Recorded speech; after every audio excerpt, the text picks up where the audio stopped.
الحمد لله الذي هدانا إلى الصراط المستقيم، والصلاة والسلام على من اختص بالخلق العظيم وعلى آله الذين قاموا بنصرة الدين القويم. أما بعد فأعوذ بالله من الشيطان الرجيم. بسم الله الرحمن الرحيم. إنا أرسلناك شاهدا ومبشرا ونذيرا لتؤمنوا بالله ورسوله وتعظروه وتوقروه وتسبحوه بكرة وأصيلا. صدق الله العظيم. إن الله وملائكته يصلون على النبي يا أيها الذين آمنوا صلوا عليه وسلموا تسليما. محبت کے ساتھ درود شریف صلی اللہ علیہ یا رسول اللہ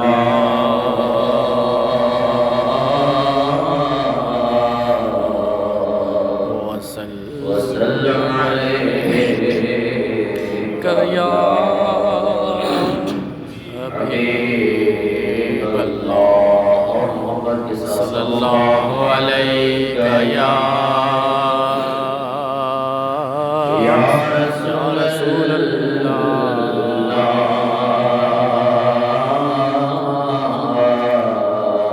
وسلم علیک یا حبیب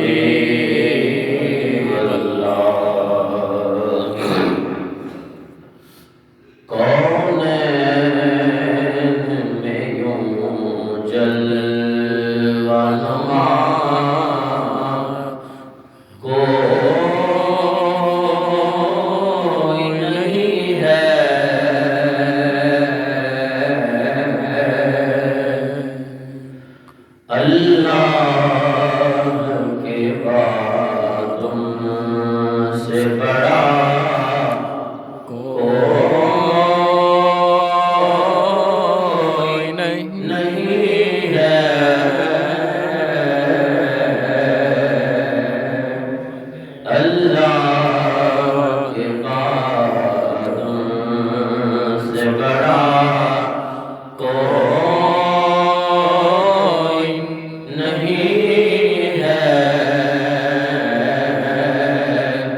سبحان اللہ.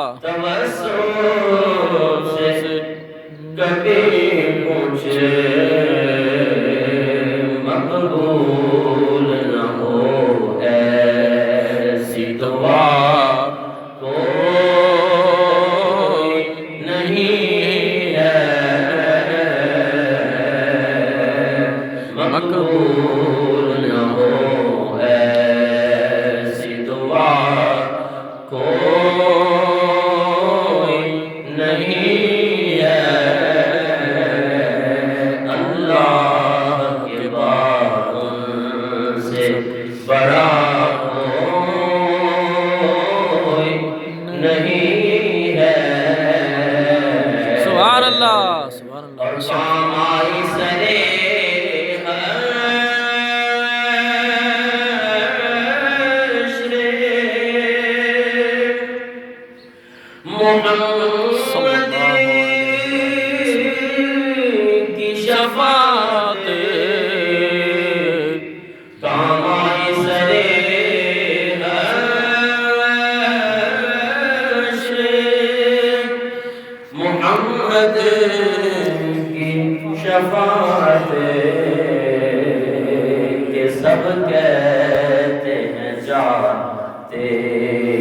خطا سبحان اللہ سبحان اللہ نہیں ہے،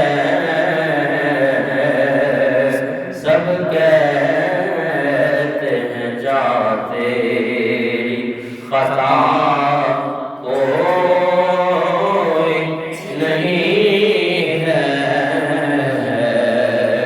اور بڑھتے رہو دن رات، نصیر کا وظیفہ، سبحان اللہ پڑھتے رہو دن رات، نصیر کا وظیفہ، کیونکہ ایسا عمل رد بلا کوئی نہیں ہے، اللہ کے باتوں سے بڑا کوئی نہیں ہے۔ سبحان اللہ سبحان اللہ حمد و ثناء کے بعد انتہائی واجب الاحترام بزرگوں، دوستوں اور بھائیوں، بندہ ناچیز نے قرآن مجید فرقان حمید کے 26واں پارہ سورہ فتح آیت نمبر 8 اور 9 آپ حضرات کے سامنے تلاوت کرنے کا شرف حاصل کیا۔ سبحان اللہ دعا ہے کہ خالق کائنات مجھ گناہ گاروں سے یادگار کو آپ سمیت حق سننے، حق سمجھنے اور اس پر عمل کرنے کی توفیق عطا فرمائے۔ آمین۔ قرآن کی ان دو آیات بینات کا ترجمہ سماعت فرمائیں کہ اللہ تبارک و تعالی نے ان آیات میں کیا ارشاد فرمایا۔ اِنَّا بے شک ہم نے ارسلناک آپ کو بھیجا، شاہدن شاہد بنا کر، ومبشرن اور خوشخبری سنانے والا بنا کر، ونذیرا اور ڈر سنانے والا بنا کر آپ کو بھیجا، لتؤمنوا تاکہ تم ایمان لاؤ، باللہ اللہ پر، ورسولہ اور اس کے رسول پر، وتعظموہ وتوقروہ اس کی تعظیم اور توقیر کرو، وتسبحوہ بکرۃ واصیلا اور اس کی صبح و شام پاکی بیان کرو۔ اب یہ دونوں آیات بینات کا سیدھا سادہ لفظی ترجمہ ہے۔ پہلی آیت مبارکہ میں اللہ تبارک و تعالی نے اپنے نبی کی 3 عظمتوں کا بیان فرمایا ہے۔ سبحان اللہ۔ وہ 3 عظمتیں کون سی ہیں؟ شاہد، مبشر اور نذیر۔ یہ میرے آقا کی، آپ کے اور میرے آقا و مولا حضرت محمد مصطفیٰ صلی اللہ تعالی علیہ وسلم کی 3 عظمتیں ہیں جو خالق کائنات نے اس آیت مبارکہ میں بیان فرمائی۔ سبحان اللہ۔ پھر ان 3 عظمتوں کا بیان فرما کے پھر خالق کائنات نے اگلی آیت مبارکہ میں 3 کام کرنے کا حکم ارشاد فرمایا۔ سبحان اللہ۔ وہ 3 کام کون سے ہیں کہ جن کا رب تعالی نے ہمیں حکم دیا ہے؟ پہلے اپنے حبیب کی 3 عظمتیں بیان کی ہیں، اس کے بعد پھر 3 حکم دیے ہیں۔ ان 3 حکموں میں سے پہلا حکم یہ ہے کہ لِتُؤْمِنُوا بِاللَّهِ وَرَسُولِهِ کہ تم اللہ اور اس کے رسول پہ ایمان لاؤ۔ سبحان اللہ۔ اور دوسرا حکم یہ ہے وَتُعَظِّمُوهُ وَتُوَقِّرُوهُ اور اس کی تعظیم اور توقیر کرو۔ اور تیسرا حکم یہ ہے کہ وَتُسَبِّحُوهُ بُكْرَةً وَأَصِيلًا، اللہ تبارک و تعالیٰ کی صبح و شام تسبیح اور تحلیل بیان کیا کرو۔ سبحان اب یہ تین کام کرنے کا حکم خالق کائنات نے ارشاد فرمایا۔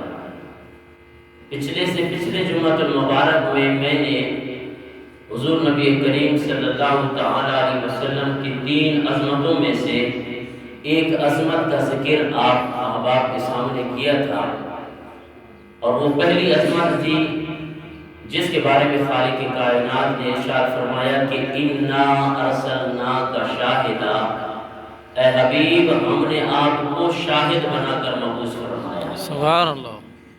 اور شاہد کا معنی گواہ بھی ہے، اور شاہد کا معنی حاضر اور ناظر بھی ہے۔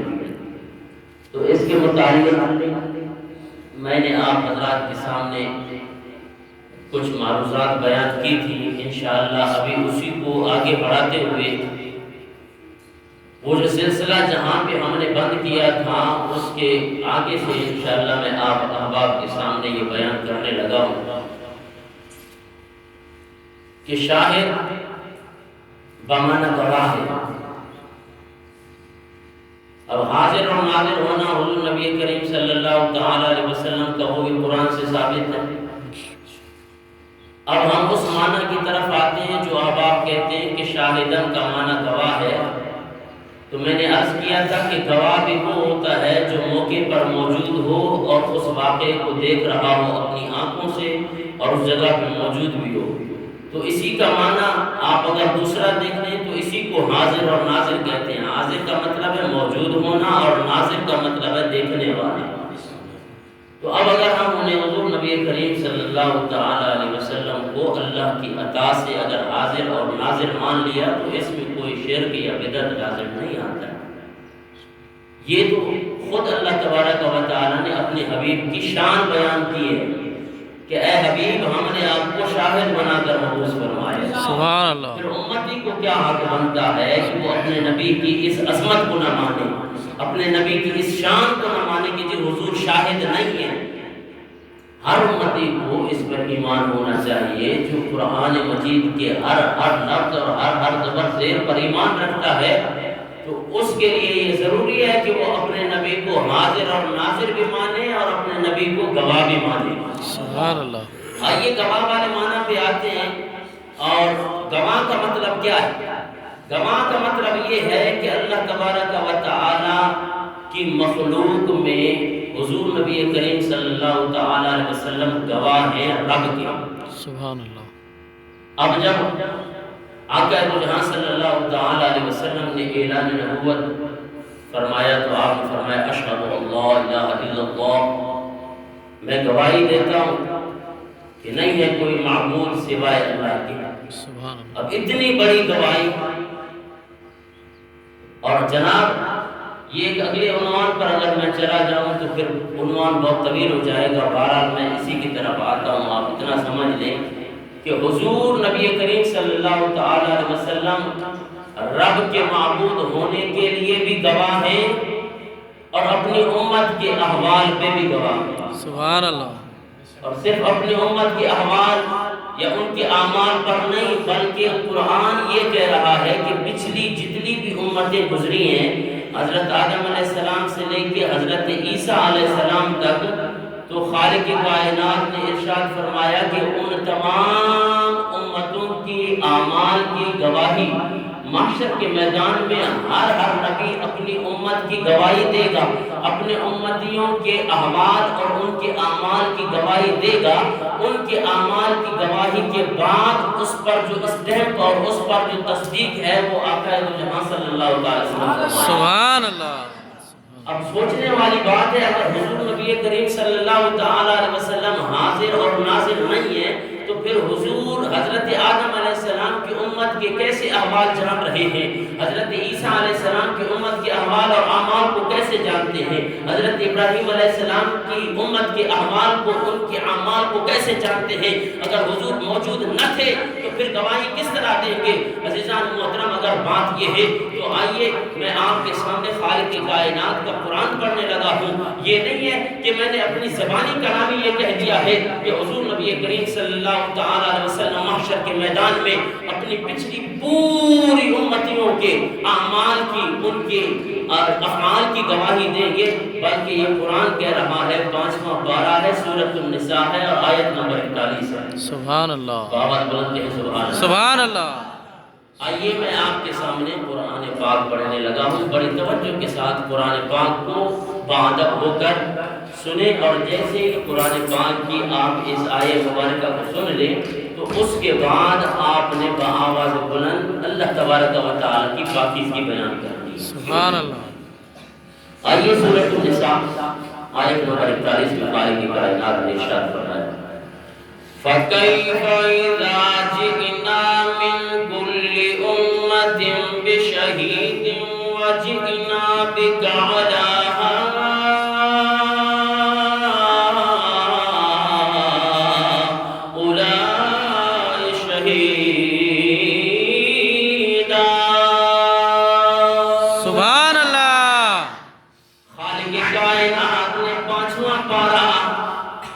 سورۃ النساء آیت نمبر 41 میں حضور نبی کریم صلی اللہ تعالی علیہ وسلم کے اس وصف کو بیان کرتے ہوئے کہ حضور نبی کریم صلی اللہ تعالی علیہ وسلم کو ہم نے پوری کائنات والوں کے لیے گواہ بنا کے مبعوث فرمایا۔ سبحان اللہ۔ خالق کائنات نے ارشاد فرمایا، فَكَيْفَ إِذَا جِئْنَا مِنْ كُلِّ أُمَّةٍ بِشَهِيدٍ۔ سبحان اللہ۔ کیا حال ہوگا ان کا کہ جب ہم لے آئیں گے ان کو، عزیزان محترم، ان کے لیے گواہ۔ پھر خالق کائنات نے ارشاد فرمایا، ہر امت میں سے جب ہم محشر کے میدان میں ان پر گواہ لے آئیں گے، پھر ان گواہوں کے اوپر خالق کائنات نے ارشاد فرمایا، وَجِئْنَا بِكَ عَلَىٰ هَٰؤُلَاءِ شَهِيدًا۔ سبحان اللہ۔ ان سارے امتیوں پہ، ان کے اعمال پہ، ان کی نیکیوں پہ، ان کی بدیوں پہ، اے محبوب ہم آپ کو گواہ لے آئیں گے۔ سبحان اللہ۔ نعرہ تکبیر، اللہ اکبر، نعرہ رسالت، یا رسول اللہ۔ مشاہد سنت۔ سبحان اللہ۔ خالق کائنات نے ارشاد فرمایا، اے حبیب پیارے، جب محشر کا میدان ہوگا، جب میں محشر کا میدان لگا دوں گا، تمام امتیں اس محشر کے میدان میں جمع ہوگی، آقا دو جہاں صلی اللہ تعالی علیہ وسلم کو وہاں پہ لایا جائے گا۔ عزیزان محترم، میں پوچھنا چاہتا ہوں، اگر حضور نبی کریم صلی اللہ تعالی علیہ وسلم حاضر اور ناظر نہیں ہے، اگر حضور موجود نہیں ہے، اگر حضور نبی کریم صلی اللہ تعالی علیہ وسلم دیکھنے والے نہیں ہیں، پھر محشر کے میدان میں حضرت آدم علیہ السلام کے امتیوں کا احوال کیسے بیان کریں گے؟ حضرت عیسیٰ علیہ السلام کے امتیوں کا احوال کیسے بیان کریں گے؟ حضرت ابراہیم علیہ السلام کے امتیوں کا احوال کیسے بیان کریں گے؟ نہیں عزیزان محترم، خالق کائنات نے ارشاد فرمایا، اے حبیب ہم نے وہ آپ کو وہ عظمت عطا کی ہے، ہم نے وہ آپ کو شان بیان کی ہے، ہم نے آپ کو پوری کائنات والوں کے لیے حاضر بھی بنایا ہے اور ناظر بھی بنا کے مبعوث فرمایا ہے۔ سبحان اللہ۔ خود قرآن نے ارشاد فرمایا، فَكَيْفَ إِذَا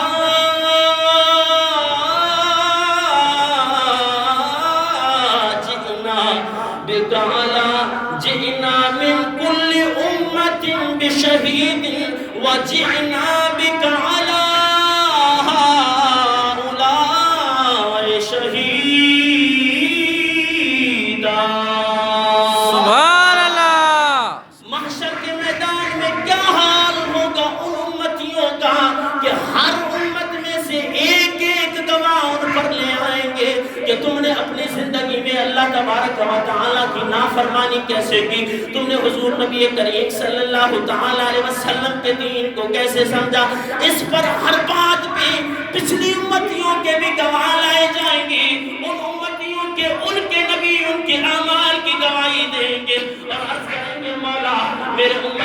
یہ عمل کیے، میرے امتی نے یہ نیک عمل کیا، میرے امتی نے یہ بد عمل کیا، ہم نے ان کے اندر تبلیغ کی۔ اللہ اکبر کبیرہ، سارے انبیاء کرام گواہی دیں گے۔ ان گواہیوں کے بعد پھر خالق کائنات ارشاد فرمائے گا اے حبیب اب تیری باری ہے۔ سبحان اللہ، خالق کائنات نے ارشاد فرمایا وَجِئْنَا بِكَ عَلَىٰ هَٰؤُلَاءِ شَهِيدًا۔ سبحان اللہ، ان گواہیوں کے اوپر پھر حضور نبی کریم صلی اللہ تعالی وسلم گواہی دیں گے۔ سبحان اللہ، تو اب قرآن کی اس آیت سے پتہ چلا کہ اگر حضور گواہ ہیں تو پھر حضور حاضر بھی ہے اور ناظر بھی ہے۔ سبحان اللہ، اگر حضور حاضر نہیں ہے پھر کیسے بولیں گے اللہ کی بارگاہ میں کہ فلاں نبی کے فلاں امتی نے کفر کیا ہے؟ رب کے سامنے علیہ باللہ جھوٹی گواہی تو نہیں ہوگی، اور پھر نبی ہوگا، نبی تو جھوٹ سے پاک ہوتا ہے، سبحان اللہ، بے شک، نبی تو گناہوں سے معصوم ہوتا ہے۔ پتہ چلا کہ اللہ تبارک و تعالی نے ہمارے نبی کو حاضر اور ناظر بنا کے مبعوث فرمایا۔ سبحان اللہ، یہ مطلب ہے کہ اِنَّا أَرْسَلْنَاكَ شَاهِدًا، اے حبیب ہم نے آپ کو شاہد بنا کر مبعوث فرمایا۔ شاہد کا مطلب آپ حاضر اور ناظر ملے تب بھی صحیح ہے، اور شاہد کا مطلب آپ اگر گواہ لیں تب بھی حضور نبی کریم صلی اللہ تعالی علیہ وسلم کا حاضر اور ناظر ہونا ثابت ہو جائے گا۔ پھر اگلا جو لفظ ہے خالق کائنات نے ارشاد فرمایا اِنَّا أَرْسَلْنَاكَ شَاهِدًا وَمُبَشِّرًا۔ تین عظمتیں بیان کی۔ ایک تو عظمت یہ ہے کہ اے حبیب ہم نے آپ کو حاضر اور ناظر بنا کے مبعوث فرمایا۔ دوسری عظمت یہ ہے کہ آپ کو مبشر بنا کے مبعوث فرمایا۔ سبحان اللہ، مبشر کا مطلب یہ ہے کہ خوشخبری دینے والا۔ اب کیونکہ آقا جہاں صلی اللہ تعالی علیہ وسلم نے جب تبلیغ کی صحابہ کرام کو بتایا اگر نیک اعمال کرو گے جنت میں تمہیں جنت جانے کی خوشخبری سناؤں گا۔ سبحان اللہ، اور میرے آقا نے اب تک جنت قائم، اب تک جنت میں جانے کے لیے جناب والا وہ مقام آیا نہیں، وہ وقت آیا نہیں، کیونکہ حساب اور کتاب معاشر کے میدان میں ہوگا۔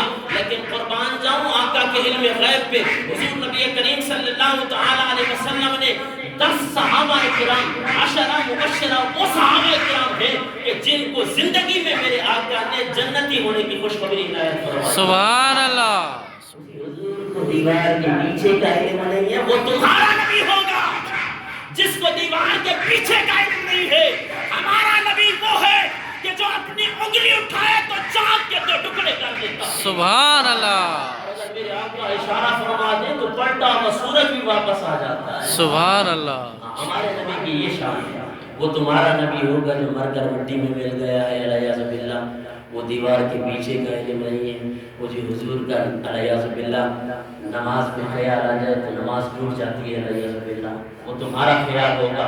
ہماری نمازیں تو حضور کے خیال کے بغیر ثابت ہی نہیں رہتی بھائی۔ سبحان اللہ، بے شک، ہاں عاشق جو ہے جب تک اپنے حبیب اپنے آقا جو جہاں صلی اللہ تعالی علیہ وسلم کا خیال نہ آئے نماز ہوتی ہی نہیں ہے۔ اور پھر یہ طریقہ کار ہمارا نہیں بلکہ صحابہ کرام کا ہے۔ سبحان اللہ، یہ میرا عنوان جو ہے وہ زیادہ طویل ہو جائے گا، اس لیے میں ان کی طرف نہیں جاتا، میں دوبارہ واپس اپنے اس عنوان پہ آ رہا ہوں کہ ارشاد فرمایا اِنَّا أَرْسَلْنَاكَ شَاهِدًا، ہم نے آپ کو شاہد بنا کے مبعوث فرمایا، وہ مبشرہ۔ اور کیوں میں آپ سے پوچھنا چاہتا ہوں کوئی شخص اگر کسی چیز کا مالک نہ ہو وہ اسے وہ چیز عطا کر سکتا ہے؟ بالفرض ادھر سپی شہر میں اگر میرے پاس زمینیں ہوں گی ان کا میں مالک ہوں گا تو تب آپ کو مالک بنا سکتا ہوں۔ تو پھر اگر حضور نبی کریم صلی اللہ تعالی علیہ وسلم جنت کے وارث نہیں ہے، جنت کے مالک نہیں ہے، تو پھر صحابہ کو جنتی ہونے کی خوشخبری کیوں دی ہے بھائی؟ سبحان، 10 مبشرہ 10 صحابہ کرام ہیں جن کی زندگی میں حضور نبی کریم صلی صلی اللہ تعالی علیہ وسلم نے ارشاد فرمایا ابو بکر جنتی، عمر جنتی، عثمان جنتی، علی جنتی، طلحہ جنتی، جناب 10 صحابہ کرام کو زندگی میں اب زندہ ہے جی، کسی نے کہاں پہ مرنا ہے اس کا کسی کو پتہ نہیں ہے اللہ کے علاوہ۔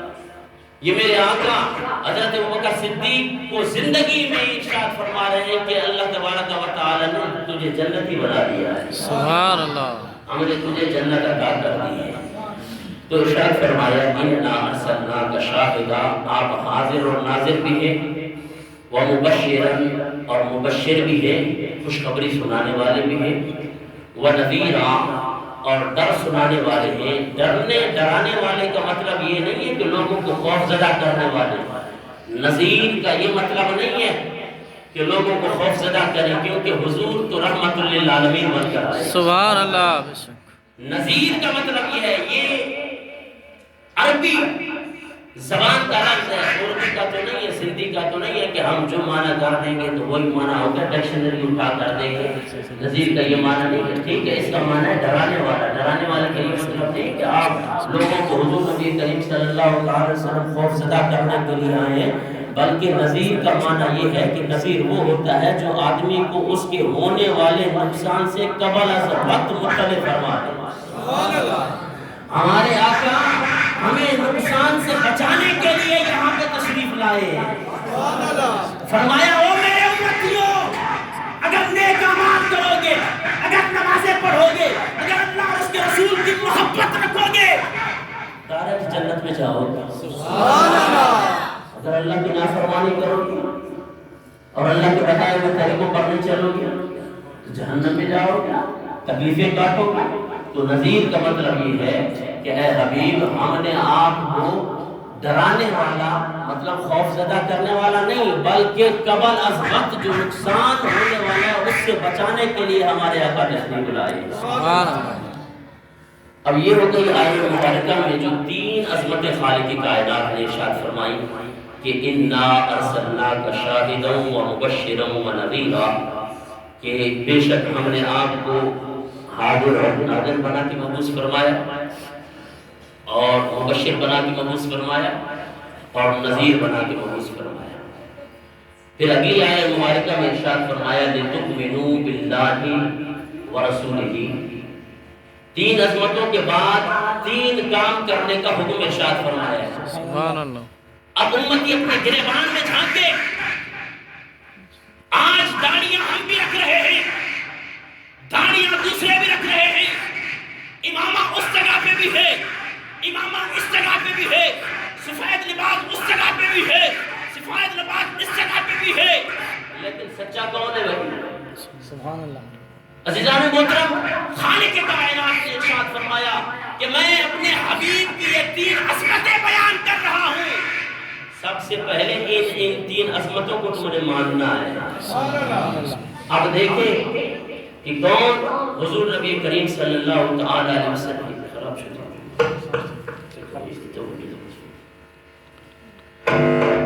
3 عظمتیں بیان کی۔ خالق کائنات نے فرمایا کہ میں دیکھنا چاہتا ہوں کہ میرے نبی کی عظمت کو کون کون تسلیم کرتا ہے۔ اب عام ملاحظہ کر سکتے ہیں، ان علماء کو دیکھ سکتے ہیں کہ کون کون سے علماء ہیں جو میرے آقا کی ان 3 عظمتوں پر ایمان رکھتے ہیں۔ سبحان اللہ۔ گلی گلی میں پھرنے والا کہتے کہ حضور حاضر اور ناظر نہیں ہے، حضور تو دیوار کے پیچھے گئے نہیں ہے، حضور مجبور ہے، حضور صلی اللہ علیہ وسلم کو پتہ نہیں ہے، جب اللہ نے بتایا حضور کو اپنے فوت ہونے کا بھی پتہ نہیں ہے۔ الیاذ باللہ، ایسی تبلیغ اگر جہاں پہ سماعت کرے، سمجھ لینا کہ یہ ایمان سے فارغ ہے، اور جو علم پر ایمان رکھتا ہو، حضور نبی کریم صلی اللہ علیہ وسلم کی عظمتوں کو تسلیم کرتا ہو، وہی پکا سچا مسلمان بھی ہے اور مومن بھی ہے۔ سبحان اللہ۔ اب خالق کائنات نے ارشاد فرمایا وَتُعَزِّرُهُ وَتُوَقِّرُهُ، پہلا حکم یہ دیا کہ میں نے 3 عظمتیں بیان کی، اس کے بعد فوراً فرمایا لِتُؤْمِنُوا بِاللَّهِ وَرَسُولِهِ، اللہ اور اس کے رسول پہ ایمان لے آؤ۔ سبحان اللہ۔ ایسا ایمان لیا کہ جی حضور کو دیوار کے پیچھے کیا لگی، حضور کا نماز میں خیال آ جائے تو اس خیال سے اعوذ باللہ بیوی کی مجامعت کا خیال بہتر ہے یا نہیں؟ نقل کفر نباشر، یہ میں وہ باتیں کر رہا ہوں جو ان کے کتابوں میں موجود ہیں. کسی کو یقین نہیں ہے تو یہ فقیر دکھا سکتا ہے ان کو. اور پھر جناب خالق کائنات نے ارشاد فرمایا لتؤمنوا باللہ، تاکہ تم اللہ پر ایمان لے آؤ اور اس کے رسول پہ ایمان لے آؤ. پہلا حکم یہی ہے، ہم نے ایمان اللہ اور اس کے رسول پہ لایا. اس کے بعد خالق کائنات نے دوسرا حکم ارشاد فرمایا وَتُعَزِّرُوهُ وَتُوَقِّرُوهُ، اس کی تعظیم اور توقیر کرو. یہاں پہ ایک نقطہ میں آپ کو بیان کرنے لگا ہوں، اگر تو کسی کو سمجھ آ جائے. اور یہاں پہ الحمدللہ علماء بھی تشریف فرما ہے، ایسی بات نہیں. خالق کائنات نے ارشاد فرمایا، پیچھے دیکھیں دو چیزوں کا ذکر آ رہا ہے. لِتُؤْمِنُوا بِاللَّهِ وَرَسُولِهِ، اللہ اور اس کے رسول پہ ایمان لاؤ. وَتُعَزِّرُوهُ، اس کی تعظیم کرو. وَتُوَقِّرُوهُ، اس کی تعظیم اور توقیر کرو. پیچھے تذکرہ دو باتوں کا ہے. پیچھے تذکرہ اللہ اور اس کے رسول کا ہے، لیکن یہاں پہ ضمیر واحد دلائی. چاہیے تو یہ تھا کہ اللہ تبارک و تعالی ارشاد فرماتا وَتُعَزِّرُوهُمَا وَتُوَقِّرُوهُمَا، ان دونوں کی تعظیم اور توقیر کرو. اللہ کی بھی تعظیم اور توقیر کرو، اللہ کے رسول کی بھی تعظیم اور توقیر کرو. یہاں پہ واحد کی ضمیر کیوں لائی؟ خالق کائنات نے اشارت النص کے ذریعے بتا دیا کہ حضور نبی کریم صلی اللہ تعالی علیہ وسلم کی جو تعظیم کرتا ہے گویا کہ اس نے اللہ کی تعظیم کی ہے. سبحان اللہ. جس نے رسول کی تعظیم کی گویا کہ اس نے اللہ کی تعظیم کی ہے. اور جناب اس کے بعد خالق کائنات نے ارشاد فرمایا وَتُسَبِّحُوهُ بُكْرَةً وَأَصِيلًا، کہ اس کی پاکیزگی بیان کرو. اب اس ضمیر سے مراد ہے کہ خالق کائنات کی صبح و شام تسبیح اور تحلیل بیان کیا. سبحان اللہ. اب یہ تین چیزوں کا حکم خالق کائنات نے مومنین مسلمانوں کو دیا ہے کہ پہلے تین عظمتیں، اس کے بعد تین حکم کہ اے حبیب پیارے ان لوگوں کو بتا دو لِتُؤْمِنُوا بِاللَّهِ وَرَسُولِهِ، آپ پر اور مجھ پر ایمان لے آئے. وَتُعَزِّرُوهُ وَتُوَقِّرُوهُ، اور آپ کی تعظیم اور توقیر کریں. اب ہم حضور نبی کریم صلی اللہ تعالی علیہ وسلم کی تعظیم اور توقیر کیسے کریں؟ حالانکہ عزیزان محترم اسلام نے تو ہر اپنے بڑے کی تعظیم اور توقیر کا حکم ارشاد فرمایا ہے. میرے آقا کی حدیث مبارکہ ہے کہ مَن لَمْ يَرْحَمْ صَغِيرَنَا وَلَمْ يُعَقِّرْ كَبِيرَنَا فَلَيْسَ مِنَّا. آج حضور نبی کریم صلی اللہ تعالی علیہ وسلم کے شان میں ترازو اٹھاتے ہیں، ان سے پوچھیں یہ حدیث مبارکہ ہے کہ نہیں ہے. میرے آقا نے ارشاد فرمایا مَن لَمْ يَرْحَمْ صَغِيرَنَا، جس نے چھوٹوں پر رحم نہ کیا، وَلَمْ يُعَقِّرْ كَبِيرَنَا، جنہوں نے اپنے بڑوں کی تعظیم نہ کی، فَلَيْسَ مِنَّا، میرے آقا نے فرمایا وہ ہماری امت میں سے ہی نہیں ہے. اور پھر ظالموں پھر کیوں اپنے نبی کی شان میں گستاخیاں کرتے رہتے ہو؟ پھر کہتے ہم بھی مسلمان ہیں. کیسے مسلمان ہو آپ بتاؤ بھائی.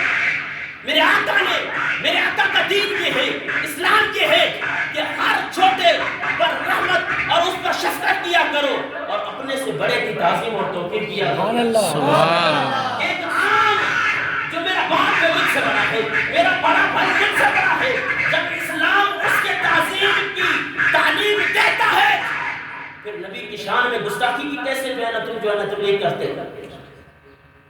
یہ احادیث نہیں نظر آتی.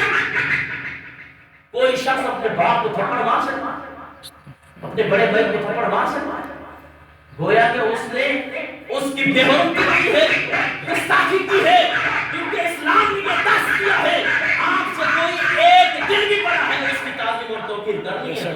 سبحان اللہ. بے شک جو اسلام ایک عام مسلمان کے لیے اتنی تعظیم اور توقیر کا حکم دیتا ہے تو پھر حضور نبی کریم صلی اللہ علیہ وسلم کے لیے کتنی تعظیم اور توقیر کے حکم دیتا ہے. سبحان اللہ. ایک تو یہ بات ہے. دوسری بات یہ ہے کہ حضور نبی کریم صلی اللہ تعالی علیہ وسلم کی تعظیم اور توقیر کا طریقہ ہمیں صحابہ بتا سکتے ہیں. ہم صحابہ کی سیرت کو پڑھیں کہ صحابہ نے حضور نبی کریم صلی اللہ تعالی علیہ وسلم کی تعظیم اور توقیر کیسے کی ہے. آج تو یہ بھی گڑبڑ کر رہا ہے تو اسی لیے بجلی شاید جو ہے وہ کم ہے. تو آئیے اس سلسلے میں قرآن اور صحابہ کرام کی زندگی ہمارے لیے ایک نمونہ ہے. سب سے پہلے قرآن سے پوچھتے ہیں کہ ہمیں حضور نبی کریم صلی اللہ تعالی علیہ وسلم کی تعظیم کتنی کرنی چاہیے. وہاں پہ مطلقاً ارشاد فرمایا وَتُعَظِّمُوهُ وَتُوَقِّرُوهُ، اس کی تعظیم اور توقیر کرو اور پھر کتنی کریں. کیا ہم یہ جملہ بول سکتے ہیں کہ ہمارے نبی کو دیوار کے پیچھے گئے ملیں گے؟ کیا ہم یہ کہہ سکتے ہیں کہ حضور ہمارے بڑے بھائی ہم چھوٹے ہیں؟ تو پھر قرآن کیا کہہ رہا ہے؟ اور عزیزان محترم صحابہ کرام ہیں، میرے آقا تشریف فرما ہے. اور عربی کے اندر اگر کسی شخص کو اپنی طرف متوجہ کرنا ہو کہ یہ بات مجھے سمجھ نہیں آئی ہے تو آپ دوبارہ ریپیٹ فرما لیں. اس کے لیے عربی کے اندر رائنا کا لفظ استعمال ہوتا ہے. کیا لفظ استعمال ہوتا ہے؟ رائنا. رائنا بالکل اس کا معنی درست ہے. لیکن اللہ تبارک و تعالی نے قرآن پاک میں مومن مسلمانوں کو یہ حکم دیا ہے کہ آج کے بعد تم نے رائنا کا لفظ حضور کی بارگاہ میں نہیں کہنا ہے. کیوں؟ وجہ کیا ہے؟ وہ ذرا ٹھنڈے مزاج سے، ٹھنڈے دماغ سے آج سوچ لیں، اس کی تفسیر اٹھا کر دیکھیں. یہ سورہ بقرہ ہے عزیزان محترم. اس سورہ بقرہ کو گھر میں جا کر پڑھ لینا اور آیت نمبر 104 ہے، اس میں جا کر اس کا شان نزول پڑھیں کہ یہودیوں نے کیا کیا کہ اس رائنا کے لفظ کو تھوڑا سا الیاذ باللہ کھینچ کے جو ہے نا وہاں نکالنا شروع کیا، وہ گستاخی کی وجہ سے. اب عربی کے اندر راعی ہے وہ الیاذ باللہ چرواہے کو کہا جاتا ہے. کس کو کہا جاتا ہے؟ چرواہے کو کہا جاتا ہے. راعی چرواہے کو کہا جاتا ہے. اب یہ یہودی حضور صلی اللہ علیہ وسلم کی گستاخی کے لیے الیاذ باللہ جب آتے تھے نا حضور کی بارگاہ میں، جو منافقین صحابہ کرام جب بیٹھتے تھے تو وہ اونچی آواز میں گلے پہ زور دے کے اور اس کو عین کی جو ہے نا زیر کو دے کے راعینا الیاذ باللہ، وہ ہمارے چرواہے الیاذ باللہ. نبی کفر نواشد میں سے بات بتانے لگا. اب حالانکہ لغت کو دیکھیں، عربی کو دیکھیں، رائنا کا لفظ درست ہے، اس کا معنی بھی درست ہے، لیکن خالق کائنات نے ارشاد فرمایا اے حبیب جو لفظ درست بھی ہو لیکن اس سے گستاخی کی بو آ رہی ہو، میرے صحابہ میں برداشت نہیں کر سکتا کہ وہ میرے حبیب کے بارے میں اس طرح کا لفظ استعمال کریں. سبحان اللہ. پھر خالق کائنات نے ارشاد فرمایا اور پھر یہی آیت مبارکہ سورہ بقرہ آیت نمبر 104 میں خالق کائنات نے پوری آیت مبارکہ نازل فرمائی اور وہ سماعت فرما لیں. انشاءاللہ اس کے بعد میں آپ سے اجازت چاہتا ہوں کہ خالق کائنات نے قرآن مجید میں مومنوں کو کس طرح منع فرمایا کہ رائنا کا لفظ نہیں کہنا. یا اللہ جب ہمیں رائنا کا لفظ نہیں کہنا ہے تو کوئی ایسا لفظ بتا دے جو ہم کہا کریں. سبحان اللہ. تو خالق کائنات نے ارشاد فرمایا یا ایھا الذین آمنوا لا تقولوا رائنا وقولوا انظرنا واسمعوا وللکافرین عذاب علیم. سبحان اللہ. خالق کائنات نے سورہ بقرہ آیت نمبر 104 میں ارشاد فرمایا یا ایھا الذین آمنو، ایمان والو، لا تقولوا رائنا. سبحان اللہ. سبحان اللہ. ایمان والو لا تقولوا رائنا. رائنا مت بات کہو اگر تمہیں حضور نبی کریم صلی اللہ تعالی علیہ وسلم کی کوئی بات سمجھ نہیں آئی، او صحابہ اگر حضور کی بات سمجھ نہیں آئی، لا رائنا کا لفظ نہیں کہنا، یا اللہ پھر ہم کون سا لفظ کہیں؟ خالق کائنات نے ارشاد فرمایا وَقُولُ انظُرْنَا، سبحان اللہ، اے میرے پیارے صحابہ جب حضور نبی کریم صلی اللہ تعالی علیہ وسلم کی کوئی بات سمجھ نہ آئے ان کو متوجہ کرنے کے لیے رائنا نہیں کہنا بلکہ کہنا ہے یا رسول اللہ انظر حالنا، سبحان اللہ، یا رسول اللہ ہمارے حال پہ نظر عنایت فرمائیے۔ اللہ اکبر کبیرہ۔ حضور نبی کریم صلی اللہ تعالی علیہ وسلم کی عظمت کو بیان کرتے ہوئے خالق کائنات نے ارشاد فرمایا اگرچہ رائنا کا لفظ درست ہے، اس کا معنی بھی درست ہے، لیکن جس کے اندر میرے آقا کی گستاخی کا کوئی بھی شبہ پایا جائے پھر خالق کائنات نے ارشاد فرمایا جائز لفظ کو بھی میں کہہ رہا ہوں کہ آج کے بعد رائنا نہیں کہنا بلکہ وقول انظرنا، سبحان اللہ، انظرنا کہو واسمعوا، اور ایک ہی بار میرے آقا کی بات کو سمجھ لیا کرو۔ اگر جس نے رائنا کا لفظ کہا وَلِلْكَافِرِينَ عَذَابٌ أَلِيمٌ،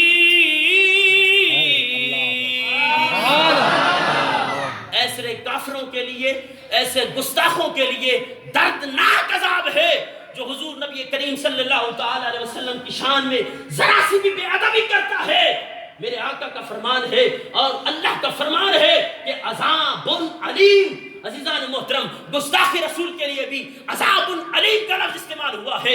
آپ پورا قرآن پاک پڑھ کر دیکھیں، میرے اللہ نے ارشاد فرمایا کہ اے مومنو اگر حضور نبی کریم صلی اللہ تعالی علیہ وسلم کی توجہ کو اپنی طرف مبذول کرانا چاہتے ہو تو رائنا کا لفظ نہیں کہنا اور بڑی توجہ کے ساتھ ایک ہی بار میرے آقا کی بات کو سن لو، اگر پھر بھی سمجھ نہ آئے تو پھر انظر حالنا کا لفظ کہنا۔ سبحان اللہ، تو پتہ چلا قرآن بھی ہمیں بتا رہا ہے کہ حضور نبی کریم صلی اللہ تعالی علیہ وسلم کی تعظیم اور توقیر اس درجے پر کرنی چاہیے۔